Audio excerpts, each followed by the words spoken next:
తెలుగులో మీరు మంచి హిట్ సినిమాలు ఇచ్చారు. ఏంటి మౌన పోరాటం, సూర్యగాడు, మామగారు, చాలా మంచి మంచి పెద్ద పెద్ద హిట్స్ ఇచ్చారు. కాకపోతే మీరు అప్పుడున్న సూపర్ స్టార్స్ చిరంజీవి గారు, బాలకృష్ణ గారు, నాగార్జున, వెంకటేష్ గారు అందరితో ఎవరితో వాళ్ళు కావచ్చు ఇంకా అప్పుడున్న స్టార్స్ మోహన్ బాబు గారు ఎవరితో చేయలేకపోయారు. ఎందుకు రీజన్ ఏంటి? రీజన్ అంటే నాకు ఈ మౌన పోరాటం సినిమా అవగానే జడ్జ్మెంట్ స్టార్ట్ అవుతుంది. జడ్జ్మెంట్ అంటే వాళ్ళదే, ఉషా కిరణ్ మూవీస్ వాళ్ళదే, మనమే చేస్తున్నామన్నారు. ఇంకొక మూవీకి అనుకున్నారు, బట్ లాస్ట్ మినిట్లో అది క్యాన్సిల్ అయ్యి ఆ గ్యాప్లో నాకు మూవీస్ వచ్చాయి. అంటే ఇక్కడ కమిట్ అయిపోయాను నేను. మౌన పోరాటం తర్వాత జడ్జ్మెంట్ ఇలా కమిట్ అవుతున్న టైంలో ఐఎమ్ గెటింగ్ మూవీస్. నాకు కరెక్ట్గా చెప్పాలంటే ఒకసారి కైకాల సత్యనారాయణ గారు చెప్పారు, మేము కొదమ సింహం చిరంజీవి గారి కాంబినేషన్లో మేము ట్రై చేసాము. అప్పుడు నేను నెక్స్ట్ మూవీ ఇన్స్పెక్టర్ రుద్ర చేశాను, కృష్ణ గారితో చేశాను. కృష్ణ గారితో చేసినప్పుడు ఆయన అన్నారు, మీకోసం చాలా ట్రై చేసాము, మీ డేట్స్ కుదరలేదు, ప్లస్ మీ కాంటాక్ట్ దొరకలేదు నాకు, మీరు ఎక్కడో అరకులో షూటింగ్లో, వైజాగ్లో షూటింగ్, అప్పుడు మొబైల్స్ లేవు, ఏమీ లేదు కదా, అప్పుడు ఇంకా పిఆర్ఓ లేదు, అదంతా తర్వాత పెట్టుకున్నాను. కానీ అప్పటికే ఇలాంటి క్యారెక్టర్స్ ఎక్కువ నేను చేయడం స్టార్ట్ చేశాను. సో అలా మిస్ అయ్యాను. తర్వాత తెలిసింది ఎన్టీ రామారావు గారు కూడా బాలకృష్ణ గారి మూవీకి ఏదో కోసం అడిగారంట ఉషా కిరణ్ మూవీస్లో. బట్ నేను ఈ మూవీస్ అన్ని చేస్తున్న దానివల్ల నా డేట్స్ క్లాష్ అయింది, కుదరలేదు. అది నా బ్యాడ్ లక్ అనుకోవాలంతే. లేకుంటే ఇది కూడా టచ్ అయ్యి ఉండేది, ఒక స్టార్స్తో కూడా వర్క్ చేసే అవకాశం ఉండేది. కమర్షియల్ సినిమాలు ఎక్కువ చేయలేదు కానీ రియలిస్టిక్ మూవీస్ మౌన పోరాటం అది ఆ ఇమేజ్ అలా వచ్చిందండి.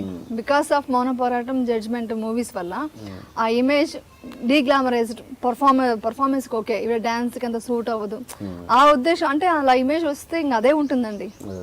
నేను అనుకోవడం అదే, నేను అనుకోవడానికి కారణం ఇదే ఉండొచ్చు అనుకుంటున్నా. ఇప్పుడు చూడండి, ఇప్పుడు అలాంటి చేసి పర్ఫామ్ చేయడానికి ఇప్పుడు హీరోయిన్స్కి లేదు అలాంటి క్యారెక్టర్స్. నేను చేసేసాను, అలా చూస్తే లక్కీ అనుకోవాలి.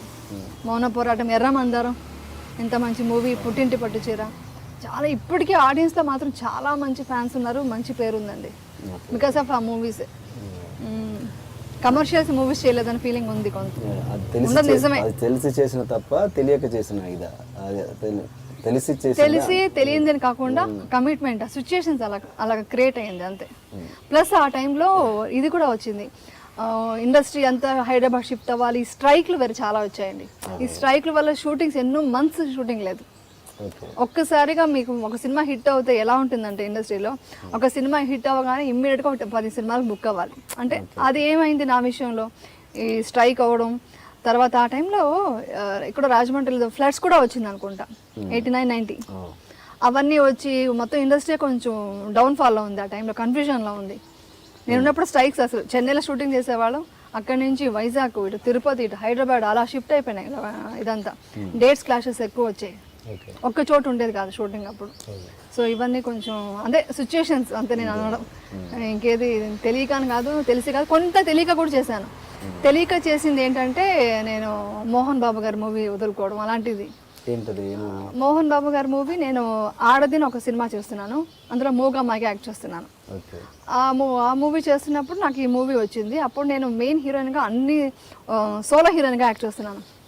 నాట్ ఈవెన్ డ్యూయల్ హీరోయిన్స్ కూడా ఎవరు లేరు, ఒక హీరోయిన్గానే యాక్ట్ చేస్తున్నాను. సోలో హీరోయిన్, ఎక్కువ స్ట్రాంగ్ పర్ఫార్మెన్స్ ఉన్న క్యారెక్టర్స్ చేస్తున్నాను.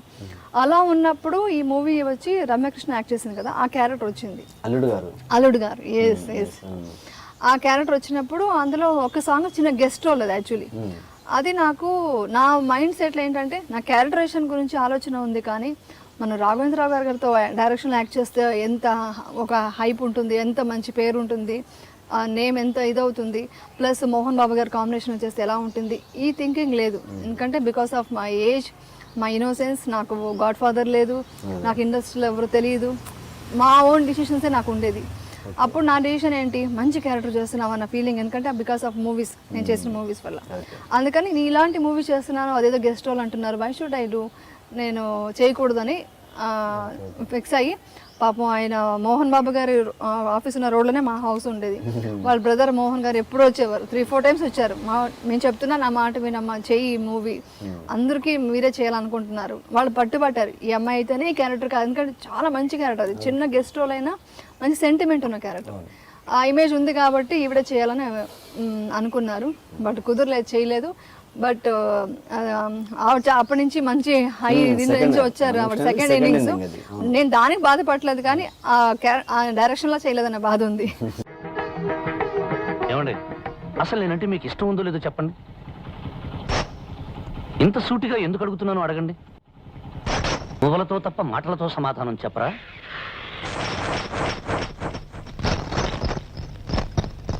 ఏమండి, నాతో నోరు విప్పి మాట్లాడడం మీకు ఇష్టం లేదా?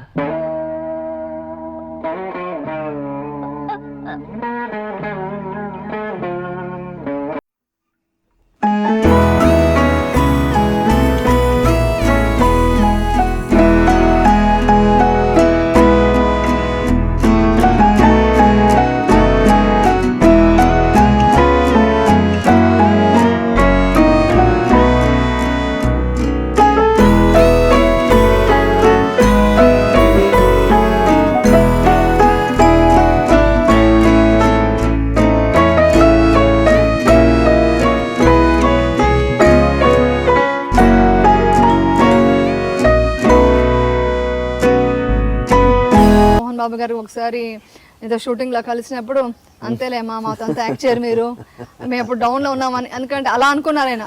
బట్ అలాంటి ఉద్దేశం ఎప్పుడు లేదు నాకు, అలాంటిది లేదు. కానీ తెలియనితనం కొంతవరకు, కొన్ని తెలియనితనం, కొన్ని సిచ్యుయేషన్స్ అన్ని. నాగేంద్రరావు గారు ఎప్పుడైనా ఎదురుపడ్డారా ఈ విషయంలో? నేను టెలిఫిలిం చేశాను. ఏది సినిమా తర్వాత? అల్లుడు గారి తర్వాత? అల్లుడు గారి తర్వాత ఆఫ్టర్ సో లాంగ్ టైం నేను ఆ వర్క్ ఇది టెలిఫిలిం, కన్నడ టెలిఫిలిం చేశాను. ప్లస్ విధి సీరియల్ చూసినప్పుడు ఆయన అప్పుడే టెలిఫిలిం అడిగినప్పుడు చెప్పారు, బా ఎక్సలెంట్ అమ్మా, చాలా బాగా చేస్తున్నావు అన్నారు. అంత పెద్ద డైరెక్టర్ అండి ఆయన, ఎంత డౌన్ టు అర్త్ ఉంటారంటే అప్రిషియేట్ చేస్తారనమాట. బాగుంది బాగాలేదు అని చెప్తారనమాట. తర్వాత టెలిఫిలిం చేస్తున్నప్పుడే మంజునాథలో చిరంజీవి గారితో గంగాగా యాక్ట్ చేశాను. ఒక సాంగ్ బిట్ ఉంటుంది, జస్ట్ సాంగ్ బిట్. అసలు అదన్నా చేసిన తృప్తి నాకు ఉంది చిరంజీవి గారితో, అదొక హ్యాపీనెస్ ఉందండి. అప్పుడు ఏంటి ఆ ఫీలింగ్ ఏంటి చిరంజీవి గారి కాంబినేషన్? ఫీలింగ్ ఏంటి, నాకు షూటింగ్ వెళ్తే నేను గిచ్చుకోవాలి. అడిగాను చిరంజీవి గారితో, సార్ నాకు ఇదేదో డ్రీమ్ లా ఉంది, ఇది నిజమేనా అన్నాను. ఆయన జస్ట్ నవ్వారు. ఆయన చాలా డౌన్ టు అర్త్ ఉంటారండి చిరంజీవి గారు కూడా. ఎక్కడ కనిపించిన అమ్మా ఏమన్నా బాగున్నావా ఆప్యాయతగా మాట్లాడతారు. ఆయననే కాదు, నాకు ఇండస్ట్రీలో అప్పుడున్న వాళ్ళు ఇప్పటికీ నేను కనిపించినా కూడా అదే రెస్పెక్ట్, అదే ఒక ఆప్యాయత, వాళ్ళ ఇంట్లో మనిషిలాగా మాట్లాడతారు. ఆ మాట చెప్పాను ఆయనతో, చిరంజీవి గారితో. చాలా థ్రిల్లింగ్ ఉందండి, అప్పుడంతా నేను మిస్ అయ్యాను. ఇప్పుడు మీతో అదే సాంగ్ చేస్తున్నాను, సాంగ్ బిట్ ఎక్సైట్మెంట్. అసలు బృందా మాస్టర్ ముందే నేర్చేసుకొని నీట్గా ఆయన పక్కన వన్ మోర్ లైక్ ఉండకూడదని ఫస్ట్ టైక్ ఓకే చేశాను. ఇమ్మీడియట్గా రాఘవేంద్ర గారు కూడా దగ్గరికి వచ్చేసి, అప్పుడు నాకు మ్యారేజ్ అయ్యే పాప కూడా ఉంది, ఉంటే అన్నారు, అసలు ఎవరు నమ్మరు నీకు, ఇంత గ్రేస్ఫుల్గా యాక్ట్ చేస్తున్నావు, నువ్వు మంచి మంచి సినిమాలు మిస్ అయ్యావు, అసలు చాలా నువ్వు ఇండస్ట్రీలో కరెక్ట్గా నువ్వు రూట్లో వెళ్ళలేదు, కొన్ని మూవీస్ మిస్ అయ్యావు నువ్వు అని అన్నారు. ఒక మాట అన్నారు, అంటే అది కాంప్లిమెంట్గా తీసుకుంటాను నేను అంతే. అది